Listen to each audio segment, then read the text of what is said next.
હું હમણાં એક ભાઈની ઘેરે ગયો તો ખાટલે સૂતો થયો, પગ લાંબો કર્યો ને પગે પ્લાસ્ટર મારેલું ને.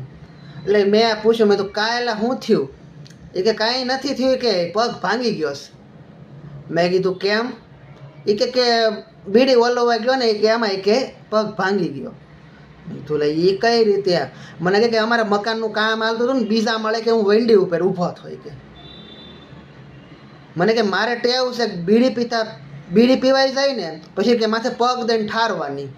એટલે મને કે અહીંયા બીજા મળે વેંડી ઉપર ઊભો, બીડીનો કર્યો ઘા ને પગ મૂકવાઈ ગયો ને તે કે ભફ થઈ ગયું. કે પછી તો કે હું નીચે કેમ આવ્યો કે મને નથી ખબર. કે અડધે તો કે મારી આંખો બંધ થઈ ગઈ. કે પછી કે પાડોશીને ખબર. કે કેમ હરડ કરતો નીચે આવ્યો ને દવાખાને લઈ ગયા ને પ્લાસ્ટર મરાવ્યો ને તરીકે સવાય કે તમારી સામે હૂતો.